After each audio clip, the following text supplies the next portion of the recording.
역사적으로 그렇게 급하게 합류한 후보가 당력을 이렇게 모아가지고 집권에 성공한 사례가 있는지 관문하고 싶고요. 최소한의 공존을 할 수 있는 어떤 정도의 공감대를 형성하자는 것이기 때문에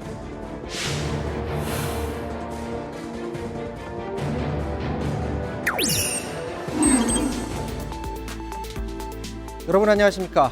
이준석 국민의힘 대표가 8월 말 대선 경선 버스가 출발한다는 점을 거듭 강조하자 이동훈 윤석열 전 검찰총장 대변인은 서로의 시간표가 상충되지 않을 것이라면서 그 전에 어떤 선택이 있을 것임을 시사했습니다.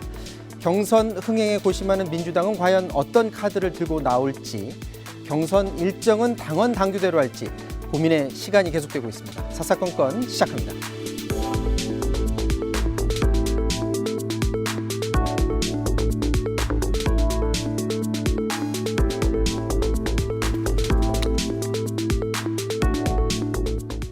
네, 여의도 사사건건 오늘은 전직 의원 두 분과 정치권 이슈 짚어보도록 하겠습니다. 민주당 신경민 전 의원, 국민의힘 소속 김영우 전 의원 나오셨습니다. 안녕하십니까? 네, 안녕하세요.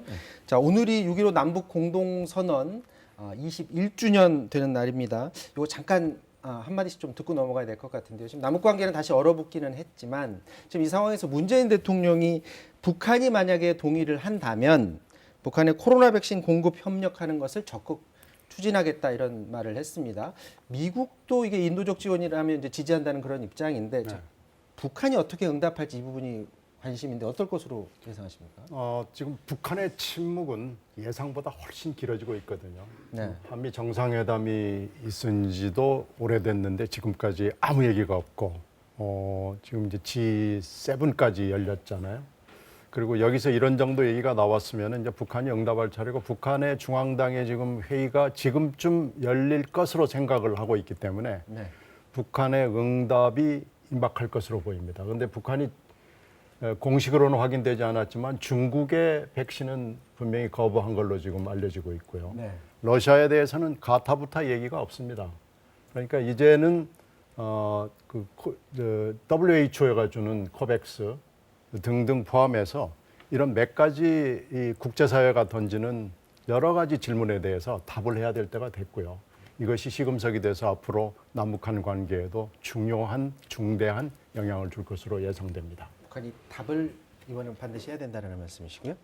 제가 볼 때는 좀 어려울 거라고 봐요. 왜냐하면 북한이 최근 벌써 수년 동안 김여정을 통해서도 그렇고 조평통 성명서, 대남 성명서를 통해서도 그렇고 문재인 정부에 대해서 굉장히 그 비난조, 신란조의 그 성명을 많이 발표했거든요. 그리고 백신을 지원하기 위해서는 몇 가지 또 조건들이 필요합니다. 문재인 대통령도 밝혔지만은요, 한국이 글로벌 백신 허브 역할을 하게 될 경우라고 이렇게 조건을 달았어요. 그런데 그것이 가능해지려면은 시간이 걸리지 않습니까? 그런데 이미 이제 북한은 정치적으로 자신들은 코로나 청정 지역이다라는 것을 이제 몇 차례 밝혀왔기 때문에 일단 북한이 코로나 상황이 어떤지조차도 지금 외부 세계에는 알려진 바가 없거든요. 네. 이런 상황에서 달랑 백신을 받겠다 이렇게 동의를 할 그런 그 계기가 안 만들어질 거다 이렇게 보죠. 그리고 이번에 사실 G7 성명서에는 이제 들어가 있지 않은 내용인데 지금 G7 성명서는 뭐 중국 압박 문제, 견제 문제, 북한의 인권 문제, 북한의 비핵화 문제가 주를 이루지 않았습니까? 네. 백신 문제만을 이렇게 독립적으로 생각하기는 어렵다. 더더군다나 북한이 긍정적으로 화답하기는 어렵다. 또 복잡하죠. 한미연합훈련 또 이게 걸어가지고 북한이 또 비판하고 막 이럴 거거든요. 저는 어렵다고 봐요. 자, 6.15 남북 공동선언 관련해서는 저희가 이어지는 코너에서 다시 한번 다뤄보도록 하겠습니다. 자, 지금 국회의원 부동산 전수조사 얘기를 해봐야 될 것 같습니다. 이제 국민의힘 차례인데 그동안에 이제 감사원 감사를 주장했다가 이제 철회를 하고 권익위에 의뢰를 해 놓은 상태입니다. 지금 관건이 전현희 위원장이 국민의힘 관련해서 전수조사에서 손을 떼라라는 요구가 있었고요. 여기에 대해서 본인은 직무회피 대상이 아니다라고 주장을 해왔다가 오늘 입장이 바뀌었습니다. 보니까 전수조사에서 손을 떼기로 했는데 이게 아무래도 본질이 국회의원들에 대한 전수조사인데 계속해서 정치 공방이 벌어지는 이 상황이 길어지는 걸 원치 않았다. 이렇게 보면 될까요? 어떻게 보십니까? 그래서 이제 기피 회피 제척은 법에 정해져 있거든요. 네. 근데 지금 전현희 위원장이 여당 의원들이 할 때는 본인이 여당 소속이었기 때문에 여러 가지 문제가 있고 법에도 이건 기피회피 제척의 사유가 될 수 있습니다. 그래서 본인이 바로 그만뒀죠. 손을 떼겠다, 보고받지 않겠다라고 해서 잘 해결이 됐는데 야당 의원의 경우에는 이게 이제 논란의 여지가 있습니다. 그래서 이제 내가 위원장을 하고 있는데 이 정도의 엄정성, 중립성, 객관성도 유지하지 못한다면 위원장으로서 문제가 있다고 판단을 해서 이건 내가 그냥 하겠다라고 그랬던 거죠. 그러다 이제 오늘 자꾸 논란이 되고 이렇게 되면 늦춰지는 명분만 되기 때문에 그렇다면 그만두겠다 뭐 이런 입장의 변화죠. 법에 뭐가 문제가 되어서 그러는 건 아니다는 얘기고요. 그건 이제 분명히 정리가 됐고 뭐 손을 떼기로 한 만큼 이제 더 이상 이것을 더 늦추거나 다른 핑계를 대거나 할 명분은 없어진 거라고 봐야죠. 더 이상의 늦출 명분, 뭐 예를 들어서 관련해서 정보 자료를 제공한다든지 더 이상 늦출 명분은 이제 확실히 없어졌다고 보시면 돼요. 네. 지금 이제 전현희 위원장이 사실은 일관성을 지켰어야 돼요. 이렇게 나올 것 같으면은 민주당 의원들에 대한 부동산 실태 조사도 하지 말았어야 됩니다. 똑같은 국회의원이잖아요. 여당이든 야당이든. 특히 국가권익이라고 하는 것은 여당 따로 야당 따로 다른 잣대와 기준을 가지고 실태 조사를 하든지 말든지 이래서는 안 되잖아요. 그러니까 일관성이 일단은 무너진 거에서 신뢰가 깨졌다라는 게 하나 있고 또 하나는 사실 민주당 그 180여 명의 현역 의원들 부동산 실태 조사 한 것도 어디까지 신뢰해야 될지 12명 정도가 이제 부동산 관련해 가지고 12명 정도가 이제 의심 있다 해 가지고 이제 송영길 대표는 탈당 권유까지 하지 않았습니까? 네. 12명만 있었을까? 지금 더 있다고 보시는 거예요? 12명만 있었을까? 저는 그게 일반적인 국민들 생각이라고 보아져요. 그래요? 예, 180명 중에. 그리고 굉장히 이제 그것도 뭐 탈당 권유도 굉장히 웃긴 그 징계 아닙니까? 탈당하지 않으면은 손 쓸 수도 없는 것이고 더더군다나 뭐 윤미향 의원 같은 경우에는 출당을 시켜가지고 의원직은 또 유지하게끔 이렇게 편법이죠. 그런데 결론적으로 제가 봤을 때 권익위가 현역 의원들을 부동산 실태 조사를 제대로 할 수 있겠는가? 압수수색도 할 수 없고 강제 수사권이 없는 상황에서 저는 여당이든 야당이든 이거 그냥 쇼로 비칠 것 같아요. 국민들이 봤을 때 적당히 하고 또 강하게 하면은 야당에 대해서 강하게 조사를 하면은 야당 의원들은 또 탄압이라 그럴 거고 또 그냥 솜방망이식으로 하면은 여당 입장에서는 너무 또 솜방망이라고 그러겠죠. 그래서 저는 이 답이 없다. 일관성이 깨졌다. 오히려 하려면은 뭐 이준석 대표도 얘기한 것 같은데 수사권이 있는 아니면 보다 전문성이 있는 사람들이 제대로 하든지 말이죠. 저는 권익위가 한다는 거는 그냥 쇼쇼쇼다. 그러니까 이거 지금 뭐 전현희 위원장이 빠지든 안 빠지든 전혀 관계없이 권익위를 통한 조사 자체가 이건 말이 안 된다라고 저는 보시는 거예요? 매우 무의미하다고 봐요. 쇼쇼쇼로 비칠 가능성이 크다. 이렇게 봅니다. 그렇다면 국민의힘이 지금 그럼 어떻게 행동해야 된다고 보시는 겁니까? 국민의힘도 이거 무조건 저는 그 파퓰리즘식이라고 봐요. 잘못하면 처음에 감사원 보고 실태 조사 해달라 갔었잖아요. 그러니까 안 되지 않았습니까? 네. 다시 권익위로 와가지고 해달라 이런 건데 이것은 부동산 문제를 가지고 실질적으로 국민들은 부동산 때문에 정말 속이 터지고 있는 이런 상황에서 정치인들끼리 정당 간의 정쟁으로 비화할 가능성이 오히려 크다 봅니다. 자, 지금 김영우 의원께서는 권익위 조사 자체도 지금 문제 있다고 말씀을 하셨는데 일단 국민의힘 자체는 일단 의뢰는 해놓은 상태입니다. 그런데 조사 요청 공문만 제출을 하고요. 지금 정보 제공 동의서를 내놓지 않고 있는 그런 상황입니다. 지금 이거를 놓고 여야 간 또 공방이 벌어지고 있는데 잠깐 영상 보고 와서 마저 얘기 나누도록 하겠습니다. 국민의힘이 권익위원회에 제출한 부동산 전수조사 요청서는 요청서 달랑 한 장밖에 없었다고 합니다. 우리 민주당은 174명 국회의원과 그 직계 좀비속 816명의 개인정보 이용 동의서를 제공한 바 있습니다. 이 동의서가 없이는 권익위가 부동산 거래와 관련한 전수조사를 할 수가 없습니다. 이것을 뻔히 알 터인데 눈 가리고 아웅하는 것인지 아니면 실제로 이 요청을 하고 조사 받을 생각은 없는 것인지 의문입니다. 부동산 권익위 정보 활용 동의서 제출 관련해서 절차 지금 어떻게 진행되고 있을까요? 민주당 쪽에서 했던 거하고 똑같은 방식으로 하겠다는 입장을 가지고 있습니다. 어제 아직 동의서가 제출했지 민주당 쪽에서 어떻게 했는지 잘 모릅니다. 민주당 쪽에서 했던 방식을 그대로 하겠다. 민주당 쪽에서 어떻게 했는지 알려달라고 요구하고 있는데 아직도 저희들에게 알려주지 않고 있습니다. 자, 이번에 이제 정보 제공 동의서가 지금 문제입니다. 관련해서 방금 들으신 것처럼 민주당에서 하는 방식대로 하려고 했는데 방식을 안 알려준다라고 지금 얘기를 합니다. 근데 전현희 위원장이 SNS에 글을 올렸어요. 그 방법을 공식적으로는 알려주지는 않았겠지만 어떤 방식으로 하면 된다라는 글을 지금 올려놓은 상태입니다.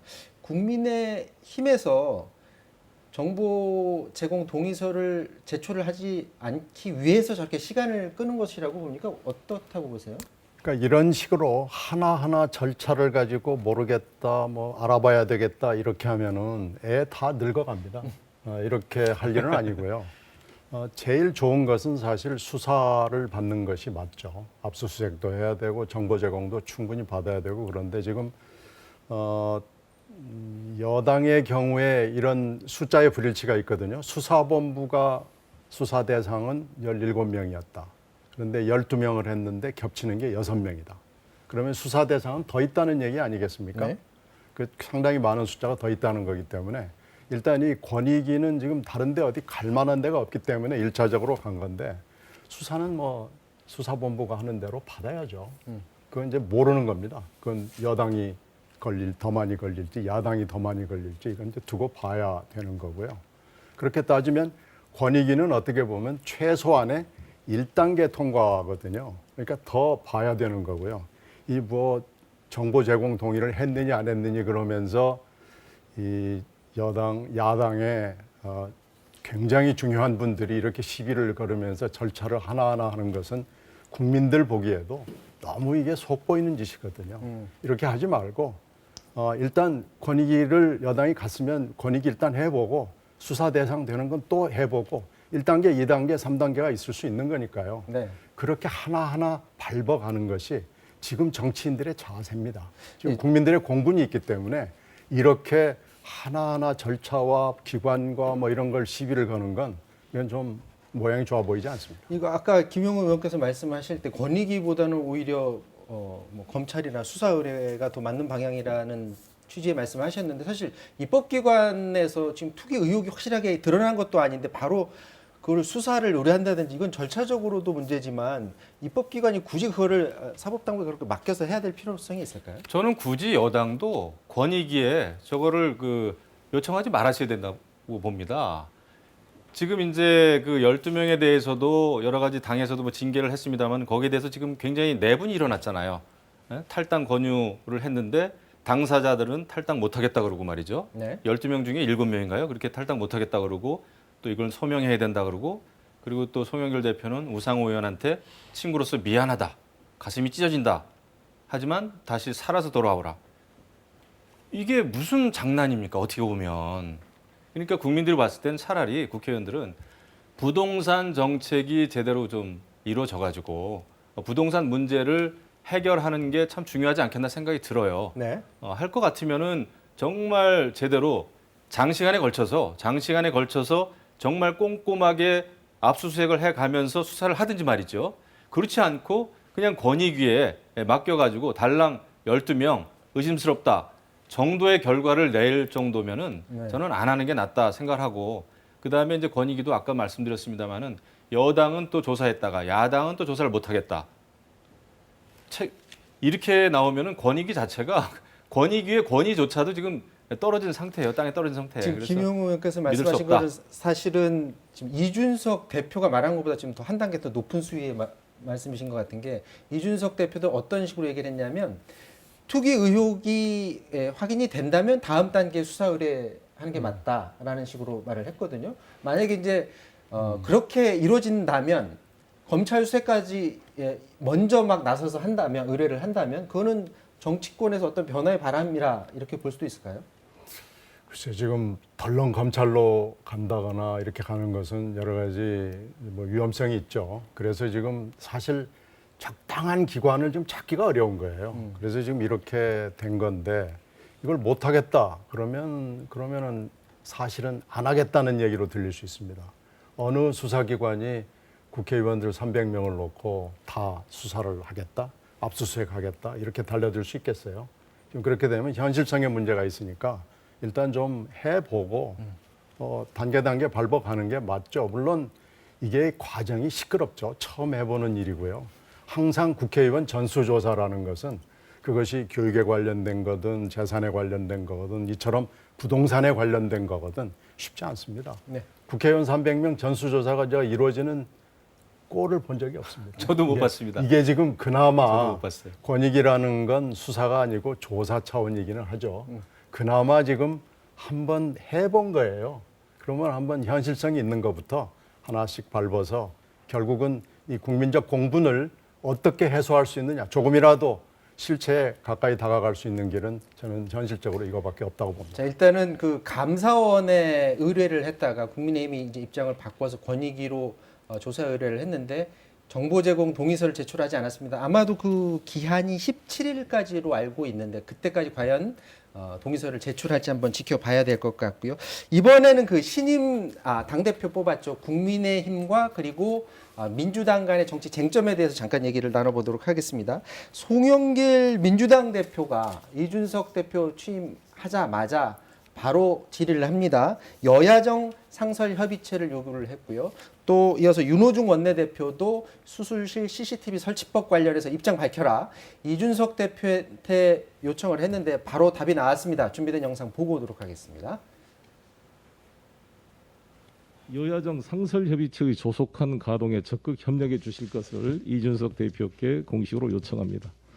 소상공인 손실보상이나 부동산 안정 등 초당적 협력이 필요한 사안들이 많습니다. 반대를 위한 반대, 적대적 공생이라는 구시대적 문법에 탈피해서 큰 결단을 해주시길 바랍니다. 저는 형식과 장소에 구애받지 않고 당연히 그런 제안을 환영하고요. 조만간에 저희가 또 상견례 자리가 있을 테니까요. 그런 것을 좀 구체화해서 국민들께 알려드릴 수 있도록 하겠습니다. 국민 10명 중 8명이 찬성하는 수술실 CCTV 설치법은 반드시 해결해야 합니다. 유령 수술, 의료사고 은폐, 수술실 내 각종 범죄를 막아내겠습니다. 그래서 묻습니다.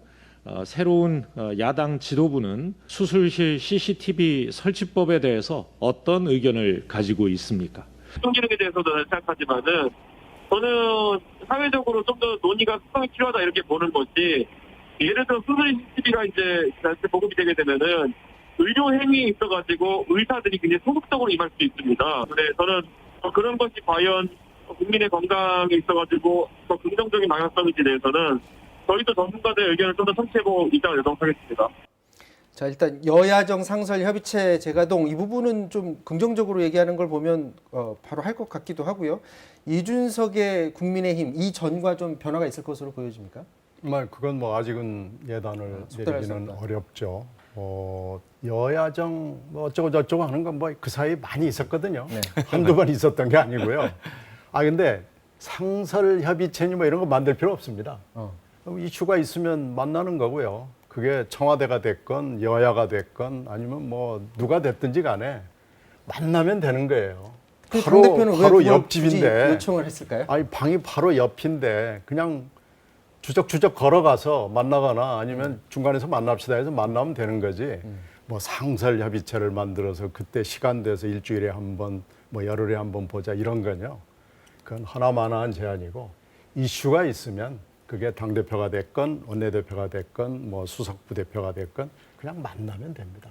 사무총장이건. 저는 이 상설협의체 제안에 대해서 장군하고 멍군하고 이것도 기선을 제압하고 하는 것은 글쎄 그냥 그럴 수 있는 건데 청와대를 가는 것도요.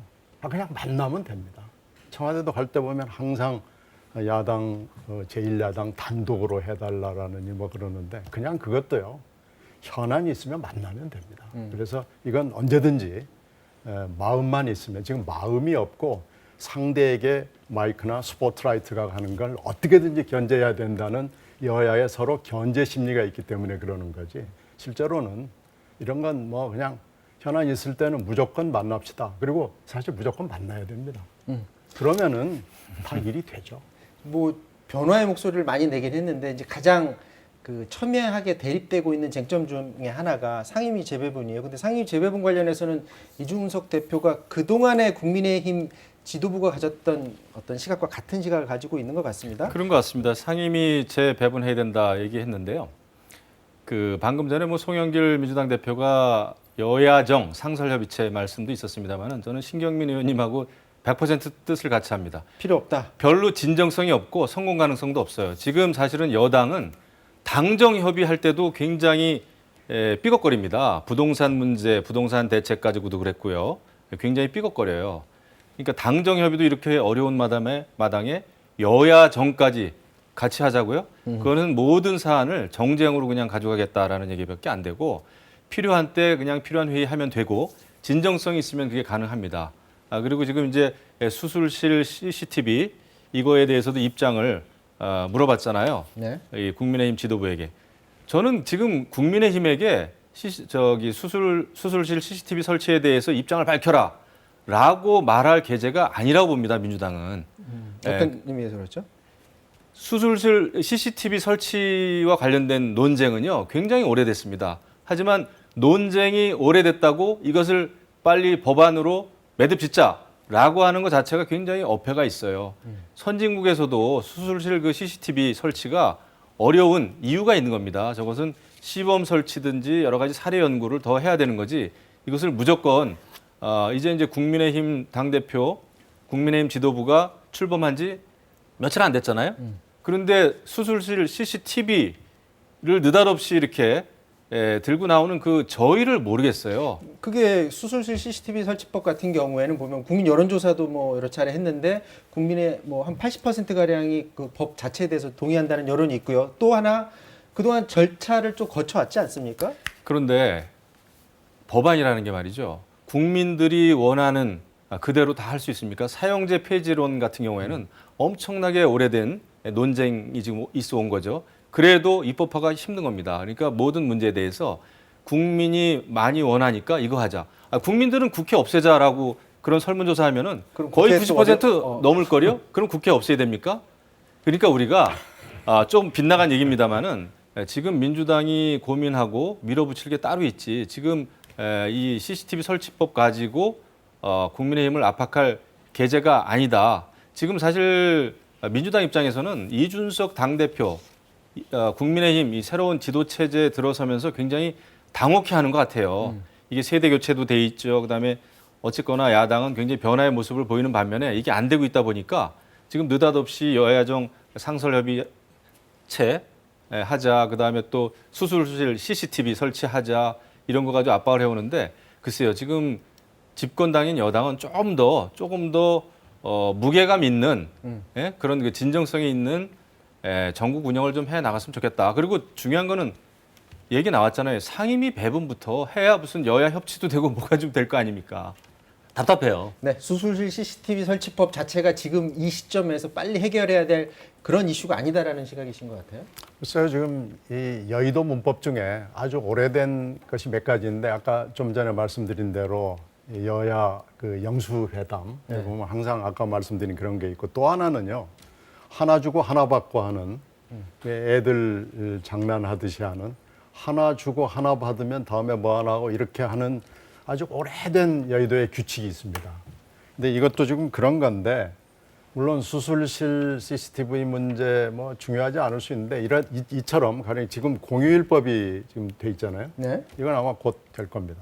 뭐 이것처럼 오래된 것들은 하나하나 빨리빨리 이슈가 제기되는 대로 처리하고 가는 것도 좋은데 이게 의도가 뭘까? 그리고 이거 주면 뭐 하나 받아올까? 이렇게 하면은 백년하청입니다. 그러니까 이슈가 문제되는 대로 지금 이슈가 문제되는 거 많이 있지 않습니까? 몇 가지 있는데 그중에 하나가 CCTV인데 어떻게 보면 지금 여당 원내대표로서 가장 먼저 해야 될 것은 지금 이 여중사 자살 사건이랄지 광주에서 있었던 이 공사 사건이랄지 이런 거에 대한 입법 그리고 뭐 필요한 게 CCTV가 들어간다고 해서 한꺼번에 이렇게 해서 이건 빨리 하고 넘어가자 이렇게 했으면 훨씬 더 모양이 좋았겠죠. 자, 시간이 거의 다 돼서 마지막으로 이 이슈 좀 다뤄봐야 될 것 같습니다.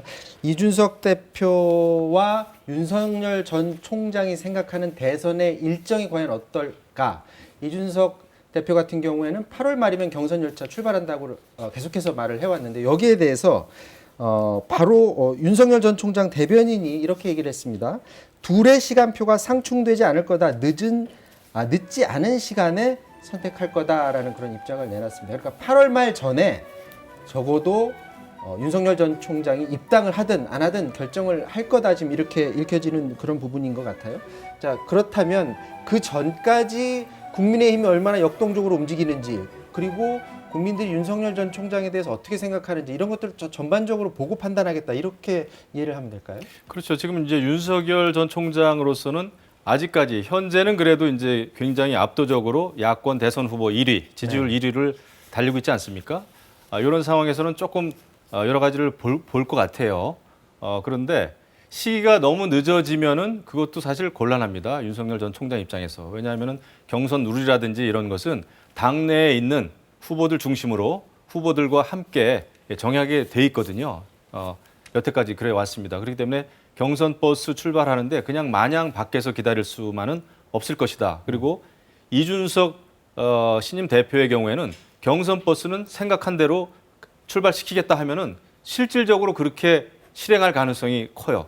자신의 의견을 번복하거나 이르지 않을 겁니다. 제가 10여 년 동안 봐왔습니다만은 그렇게 봤을 때는 오히려 당내에 있는 주자들 중심으로 가게 되면은 윤석열 총장으로서는 굉장히 당혹스러운 상황이 벌어질 수도 있고 네. 그다음에 지금 이제 국민의힘이 이준석 대표 체제 들어서고 나서 젊은 층들이 지금 매일매일 100명 이상씩 입당을 하고 있습니다. 이런 상황에서 윤석열 전 총장이 바깥에 계속 있으면은 자칫 잘못하면은 낙동강 오리알이 될 수가 있죠. 그래서 저는 오히려 하루빨리 당내에 들어와서 본인이 가지고 있는 비전, 철학도 소통을 하면서 지지 기반을 넓혀가는 것이 오히려 경선 버스에 안전하게 타는 방법이 아닌가 싶어요. 지금 보면 뭐 여론조사에서 압도적인 뭐 1위 아니면 그 투톱 체제이다 보니까 지금 봤을 때는 잘 될 것 같지만 또 검증 과정 거치면서 어떻게 될지 지금 모르는 상황이. 근데 1차적으로 만약에 이제 국민의힘에 입당하게 된다면 아무래도 홍준표 의원도 같이 맞붙게 돼서 워낙에 또 공세도 날서지 않습니까? 그러네요. 홍준표 의원을 뛰어넘는 게 첫 번째 과제일 것 같기도 한데 어떻게 보세요? 그거보다는 이준석 대표를 뛰어넘는 게 어려울 것 같은데요. 네. 이준석 대표의 등장으로 해서 가장 큰 타격을 받는 사람이 누굴까 하고 사람들이 여러 가지 얘기를 하는데요. 네. 뭐 이재명 지사다, 송영길 대표다, 뭐 윤 지금 전 검찰총장이다 얘기가 있는데 뭐니 해도 지금 윤석열 후보도 아니고 하여튼 좀 어정쩡한 이 윤석열 전 총장이 가장 큰 타격을 받지 않았나 생각이 돼요. 근데 윤석열 총장은 조금 더 시간을 끌면서 조금 늦게 등판을 하면서 뭐 이런 타임테이블을 가지고 있을 텐데 그렇게 되는 것 같지 않습니다. 지금 시한으로 제시한 8월 말 버스는 떠난다. 지금 이렇게 얘기했기 때문에 이거에 대해서 어찌됐든지 간에 생각을 다시 할 수밖에 없고 이 타임테이블에 응할지 말지부터 결정을 해야 되는 시험대에 지금 올라선 거니까요. 지금 윤 총장의 입장에서는 여러 가지 생각이 많아질 수밖에 없습니다. 네, 오늘 저희가 얘기는 하지 못했지만 지금 민주당의 대선 일정도 지금 역산을 하게 되면 이달 하순부터는 아마도 후보 등록을 해야 되는 것으로 지금 나와 있는 것 같은데요. 과연 경선 연기 문제가 지금 이슈인데 과연 어떻게 결정이 될지 그것도 좀 지켜봐야 될 그런 대목인 것 같습니다. 오늘 여기까지 하도록 하겠습니다. 지금까지 김영우, 신경민 전 의원과 말씀 나눴습니다. 고맙습니다. 네.